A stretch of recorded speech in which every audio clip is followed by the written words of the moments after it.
Sabe aquela sensação boa de ver os dividendos pingando na sua conta todo mês? Aquela dose de dopamina que bate quando chega a notificação da corretora? Pois é, hoje eu vou te mostrar quanto eu recebi de dividendos nesse mês de abril, tendo R$ 20.000 investidos em fundos imobiliários. Será que valeu a pena? Fala investidor, tudo bem? Meu nome é Eduardo. Sejam muito bem-vindos ao canal O Assalariado Investe, onde eu, um simples CLT, compartilho minha carteira pessoal publicamente com vocês aqui no YouTube e também mostro minhas experiências nessa jornada rumo à independência financeira. E aqui estamos mais uma vez no Investidor 10, né, onde eu mostro para vocês a minha carteira, a evolução, né, do meu patrimônio.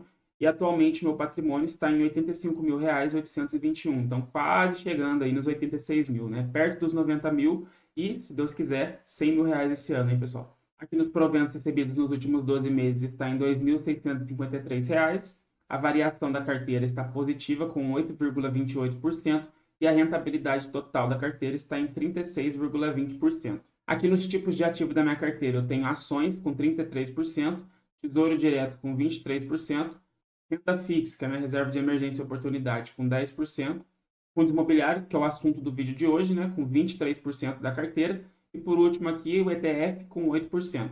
Aqui na evolução do meu patrimônio nos últimos 12 meses, a gente consegue ver uma evolução aqui, né, graças a Deus, porém aqui está mostrando todos os tipos, né, considerando tanto ações, fundos imobiliários e renda fixa. Eu vou alterar aqui para apenas fundos imobiliários, e aí vocês podem ver que em abril do ano passado, eu tinha um valor aplicado de R$ 3.817 apenas em fundos imobiliários.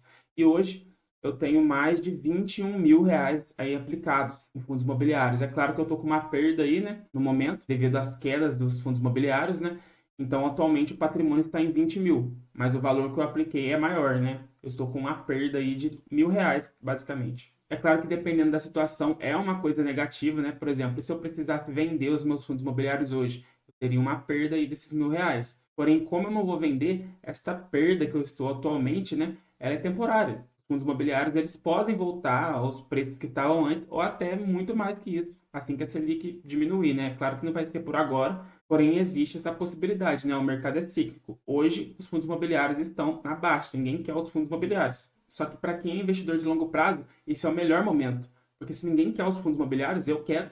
Então eu estou comprando. Por isso que eu continuo aumentando a minha posição todos os meses e, consequentemente, aumentando meus dividendos. Então, se eu mudar aqui dos últimos 12 meses e colocar aqui desde o início, vocês vão ver que eu comecei nos fundos imobiliários lá em novembro de 2022, com um valor aplicado aí de praticamente R$ 400. Mas vocês podem ver que depois que eu fiz esse primeiro aporte de R$ 400, que eu estava começando na renda variável, mesmo assim eu não continuei aportando, assim, por exemplo, esses R$ 400 aqui por mês em fundos imobiliários. Por que eu não continuei aportando? Porque estava com preços mais esticados. Os fundos imobiliários estavam no melhor momento, naquele começo aqui de 2023 até o final. Então, vocês podem ver que lá no final de 2023, lá em dezembro, eu estava com um valor investido de R$ 1.000. Então, no meu primeiro ano investindo em fundos imobiliários, esse foi o valor que eu quis aplicar, R$ 1.000, porque eu estava focando mais em ações naquela época. E como eu já mostrei para vocês, as ações já têm a maior posição na minha carteira, porque elas têm muito mais potencial que os fundos imobiliários. E naquele momento era muito mais oportuno investir em ações, focar nas ações, que tem um retorno muito maior no longo prazo,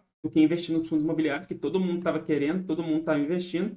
Então, eu quis ir contra a manada. E aí, a partir de 2024, a coisa foi ficando diferente. Eu fui aportando, aportando, aportando, aportando, aportando. E aí, cheguei nesse valor aplicado hoje, né, em abril, R$ 21.000. Então, nesse último ano, o que tem acontecido em relação aos fundos imobiliários? Ah, vai taxar os dividendos. Ah, paga menos que a Selic, paga menos que o Tesouro Direto, paga menos que a caixinha do Nubank. É verdade, está pagando menos mesmo. Mas e no longo prazo? E quando a Selic cair? E a valorização dos ativos, os ativos voltando ao seu preço justo? Porque hoje a maioria dos ativos estão todos descontados. E são imóveis, galera, são coisas de alto valor agregado. São imóveis em ótimas localizações, galpões em locais estratégicos aí para operadores logísticos, e a maioria tudo abaixo do seu preço justo. Então, por isso eu aumentei tanto minha posição em fundos imobiliários nesse último ano. E agora mostrando para vocês os meus fundos imobiliários, eu tenho 9 ativos, né? O valor total eu já mostrei para vocês, né? Está em R$ 20.000, um pouco menos do que eu investi, né? De 21 mil, uma variação negativa, né? De 4,74%. E o peso dos fundos imobiliários da minha carteira está quase no teto, né? Que eu defini que é 25%. Então, eu estou quase chegando aí no máximo aí que eu tenho que ter em fundos imobiliários. E agora mostrando para vocês ativo por ativo, primeiramente aqui o KNCR11, que eu tenho 3 cotas, né? Um fundo imobiliário de papel. Esse fundo imobiliário faz tempo que eu quero aumentar a posição nele, porém o mercado não derruba o preço dele de jeito nenhum. Ele é o único que se manteve aí, ele não cai de jeito nenhum, o PVP dele não abaixa. Continua aqui mais de 1, então tá acima ali do preço justo. Tá um pouquinho acima, mas ainda assim tá acima, então eu prefiro ainda não investir. Então ele é um dos poucos aqui da minha carteira de fundos imobiliários que está positivo, né, com 7,17%. O próximo fundo imobiliário é um fundo de tijolo, né, do setor de lajes corporativas. Eu tenho 20 cotas dele, o HGRE11, está com uma variação positiva, né, apenas ele, o KNCR11, com 4,93%. O próximo fundo imobiliário, queridinho MXEF11, eu tenho 187 cotas, fundo imobiliário híbrido, né, está com uma pequena variação negativa, né, de 0,95%. Ele está R$ 9,13, então ele aumentou um pouco, né? Que ele ficou bastante tempo aí a R$ 9,03, R$ 9,04. Então ele subiu aí uns 10 centavos aí nos últimos dias. Próximo fundo imobiliário XPLG11, mais um fundo aqui de tijolo. Esse eu tenho 40 cotas, né? Um fundo de logística, de indústria e galpões. Particularmente é um dos fundos imobiliários que eu mais gosto, né? O XPLG11 e também o ALZR11, que são fundos imobiliários aí que têm ligação com a logística, né? E eu sou formado em logística, então eu tenho um apego muito grande por esses dois fundos imobiliários. E este está com uma variação negativa de 3,59%.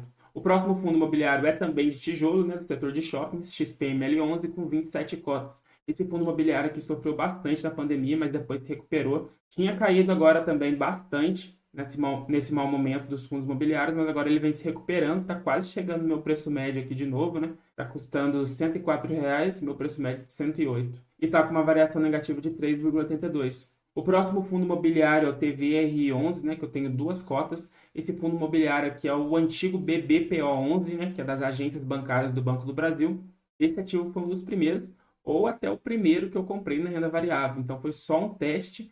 Pode ver que eu tenho apenas duas cotas dele até hoje. E eu já falei até em outros vídeos que eu não pretendo investir mais que isso, porém eu não vendi. Mas eu estava refletindo nesses tempos, né, e ele está com uma variação negativa de 5%.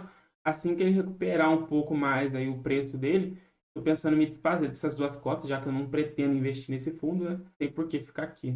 E quando eu vender, vai ser minha primeira venda na renda variável. Até hoje não vendi nada. O próximo fundo imobiliário é a LZR11, né, que eu tenho 44 cotas. Está com uma variação negativa de 6,96%. Agora mais um fundo de tijolo, mais um fundo do setor de shoppings também, o VISC11. Tenho 27 cotas e uma variação negativa de 8,91%. E por último, o que mais está sofrendo, né, o HFOF11, que é um fundo de fundos que eu tenho 39 cotas. Para quem não sabe, um fundo de fundos é um fundo imobiliário que tem vários fundos imobiliários dentro dele. Então ele é bem diversificado mesmo, é como se fosse, sei lá, um ETF. Então, como a grande maioria dos fundos imobiliários estão no mau momento, como ele tem vários fundos imobiliários, ele sofre mais ainda. Então, por isso ele é a maior queda aqui da carteira, né, com quase 11% negativo. Porém, ele já esteve bem pior. Eu já cheguei a comprar ele a R$ 50 e ele está a R$ 55. Então, ele está subindo, está recuperando. Então, para vocês que venderam os fundos imobiliários aí, ó, tá recuperando. Os preços aqui estavam muito piores antes. Então, agora que vocês já viram todos os meus fundos imobiliários, né, quantas cotas eu tenho de cada um, tá na hora da gente ir para a aba de proventos. Vamos lá? Já estou aqui na aba de proventos, mas eu queria, antes de mostrar os valores para vocês, mostrar uma coisa interessante, né? Que é o gráfico da evolução aqui dos proventos, né? Esse gráfico que vocês estão vendo é o gráfico considerando ações e fundos imobiliários. Tem meses que o gráfico é muito grande, né? Sobe bastante, e tem meses que ele diminui, que as ações não pagam dividendos todos os meses. Mas agora eu vou mudar para fundos imobiliários para vocês verem a diferença. Ó, e aqui está a diferença, galera. Olha que bonito o gráfico da evolução de proventos para os fundos imobiliários. É claro que aqui, né, de março de 2024 para trás, né, ele não sobe tanto, né, porque eu já expliquei para vocês que eu não investia tanto assim em fundos imobiliários, né, eu estava focando mais nas ações. Porém, de um ano para cá, como eu falei para vocês, foi aumentando, né? E agora eu vou mostrar para vocês quanto eu recebi nesse mês de abril. E aqui está, galera, R$ 175,32. Esses são os dividendos dos fundos imobiliários nesse mês de abril. É claro que hoje, se eu colocar 20 mil, 21 mil lá na renda fixa, eu vou ter R$ 200 ali por mês, ali, tranquilamente, com a Selic de hoje. Porém, como eu falei para vocês, tudo é cíclico. Hoje, a Selic está pagando mais. Mas aí, quando a Selic cair, o que vai acontecer? Todo mundo vai voltar para os fundos imobiliários. Além disso, na renda fixa você tem que pagar imposto. E aqui, por enquanto, né, os dividendos são isentos. E como vocês viram, né, minha carteira de fundos imobiliários está com uma queda aí de R$ 1.000, porém eu já recebi quase R$ 1.500 de dividendos. Então isso compensa também, né? Então assim que os fundos imobiliários se recuperarem, eu creio que o meu retorno vai ser bem grande. E agora, galera, eu vou mostrar para vocês como que está o meu yield aqui em relação aos fundos imobiliários. E como vocês já viram, a maioria dos meus FIIs são de tijolo. Então, é claro que os dividendos vão ser bem menores do que, por exemplo, os fundos de papel. Porém, mesmo assim, eu prefiro muito mais os fundos de tijolo do que os fundos de papel. Porque os fundos de papel são dívidas, já os fundos de tijolo são imóveis. E como diz o ditado, quem compra terra não erra. Além disso, os aluguéis desses imóveis eles são reajustados com inflação, com o IGPM, que é maior do que a inflação. Então, eu sou muito mais time tijolo do que time papel.